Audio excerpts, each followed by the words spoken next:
Assalamualaikum warahmatullahi wabarakatuh. Perkenalkan, nama saya Syifa Nabila. Hari ini saya akan mempresentasikan paper saya yang mengambil tentang peran ekstradisi dalam penanganan koruptor dan pelaku pencucian uang yang melarikan diri ke luar negeri.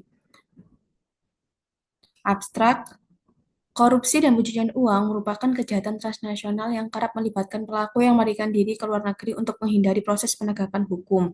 Kondisi ini menuntut adanya mekanisme kerjasama internasional yang efektif, salah satunya melalui ekstradisi.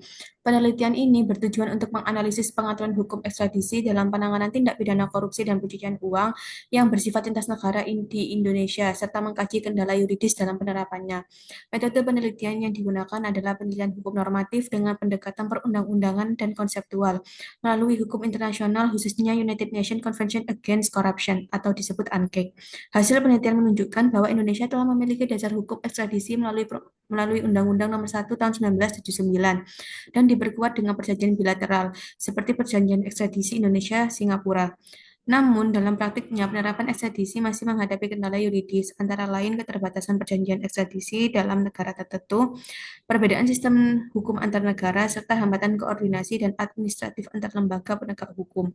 Oleh karena itu, diperlukan penguatan harmonisasi hukum nasional dengan standar internasional, perluasan kerjasama ekstradisi, serta meningkatkan kapasitas institusional guna mendukung efektivitas pemberantasan korupsi dan pencucian uang secara transnasional. Kata kunci, ekstradisi, korupsi, pencucian uang, kejahatan transnasional, kerjasama internasional. Pendahuluan, korupsi dan pencucian uang bukan lagi sekadar persoalan nasional, melainkan telah menjadi kejahatan transnasional yang melintasi batas negara dan memerlukan kerjasama internasional untuk penanganannya. Dalam era globalisasi dan integrasi ekonomi, pelaku kejahatan keuangan sering memanfaatkan perbedaan yurisdiksi dan kelemahan sistem hukum antar negara untuk melarikan diri dari penegakan hukum di negara asalnya, sehingga proses peradilan dan pemulihan aset menjadi semakin sulit. Peristiwa ini menuntut respon hukum yang kuat, baik secara nasional maupun internasional demi menegakkan prinsip keadilan dan mencegah kerugian yang lebih besar terhadap perekonomian dan stabilitas suatu negara.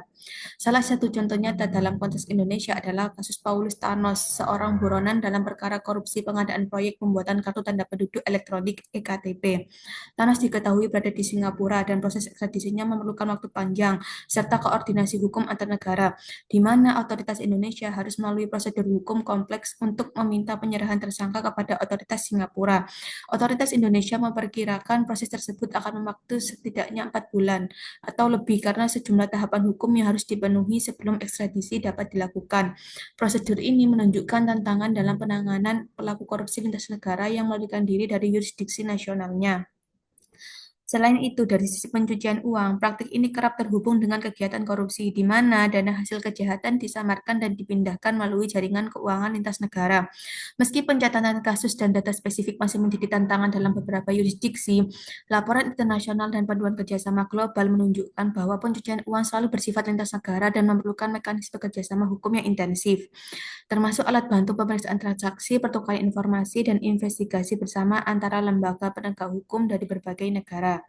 Berdasarkan pendahuluan tersebut, maka rumusan masalah dalam penelitian ini adalah: satu, bagaimana pengaturan hukum ekstradisi dalam penanganan tindak pidana korupsi dan pencucian uang yang bersifat lintas negara di Indonesia. Dua, apa kendala yuridis dalam penanganan ekstradisi terhadap pelaku korupsi dan pencucian uang yang melarikan diri ke luar negeri. Metode penelitian ini menggunakan metode penelitian hukum normatif yang berfokus pada pengkajian norma dan kaidah hukum yang mengatur mekanisme ekstradisi dalam penanganan tindak pidana korupsi dan pencucian uang yang bersifat lintas negara. Pendekatan yang digunakan melalui pendekatan perundang-undangan dan pendekatan konseptual dengan menelaah peraturan undang-undang nasional yang relevan serta instrumen hukum internasional khususnya United Nations Convention Against Corruption (UNCAC). Pembahasan pengaturan hukum ekstradisi di Indonesia dalam penanganan tindak pidana korupsi dan pencucian uang yang bersifat lintas negara berlandaskan pada kerangka hukum nasional dan kerjasama internasional. Ekstradisi diatur dalam Undang-Undang Nomor 1 Tahun 1979. Ekstradisi memberikan dasar hukum bagi Indonesia untuk menyerahkan atau meminta penyerahan seseorang yang diduga melakukan tindak pidana kepada negara lain. Ekstradisi merupakan salah satu instrumen hukum yang diakui dalam hukum nasional dan internasional untuk memastikan bahwa pelaku kejahatan lintas batas yurisdiksi tidak dapat menghindari proses hukum hanya dengan melarikan diri. Implementasi perjanjian ekstradisi menjadi bukti bagaimana pengaturan hukum ini dijalankan dalam praktik. Salah satu contoh yang sangat relevan adalah perjanjian ekstradisi antara Indonesia dan Singapura yang telah diratifikasi melalui Undang-Undang Nomor 5 Tahun 2023 dan efektif berlaku sejak 2024.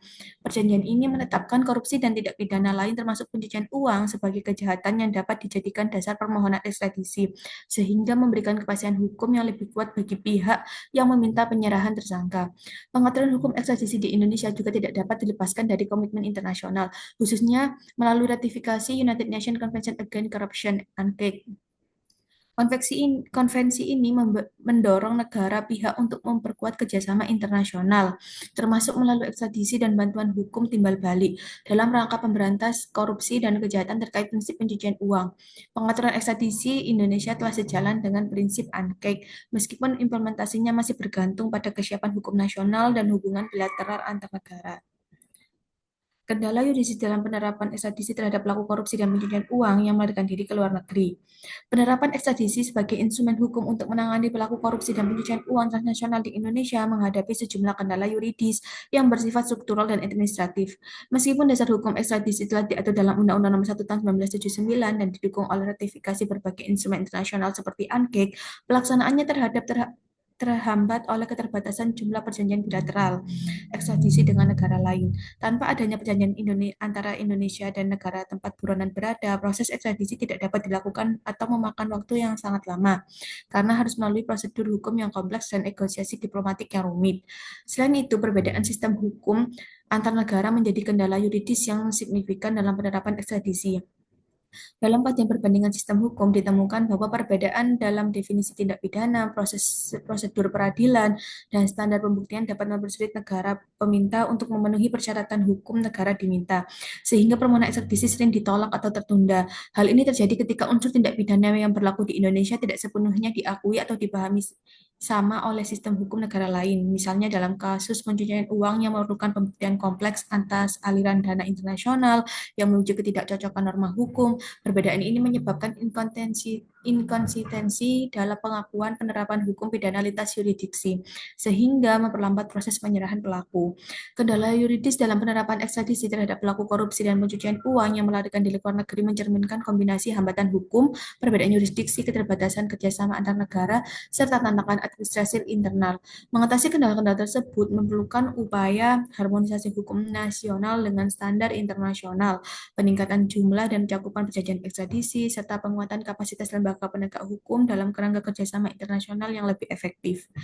Kesimpulan, ekstradisi merupakan instrumen hukum yang memiliki peran strategis dalam penanganan tindak pidana korupsi dan pencucian uang yang bersifat lintas negara, khususnya dalam mencegah pelaku kejahatan menghindari pertanggungjawaban hukum dengan melarikan diri ke luar negeri. Pengaturan hukum ekstradisi di Indonesia telah memiliki dasar yang cukup melalui Undang-Undang Nomor 1 Tahun 1979, didukung oleh perjanjian bilateral serta komitmen internasional melalui ratifikasi UNCLOS. Namun, dalam praktiknya, penerapan ekstradisi masih menghadapi berbagai kendala yuridis, seperti keterbatasan perjanjian ekstradisi dengan negara tertentu, perbedaan sistem hukum antar negara, serta hambatan koordinasi dan administratif antar lembaga penegak hukum. Oleh karena itu, diperlukan upaya berkelanjutan untuk memperkuat harmonisasi hukum nasional dengan standar internasional, memperluas kerjasama ekstradisi, dan meningkatkan kapasitas institusional agar mekanisme ekstradisi dapat berjalan lebih efektif dan mendukung pemberantasan korupsi dan pencucian uang secara transnasional. Sekian dari saya, terima kasih. Wassalamualaikum warahmatullahi wabarakatuh.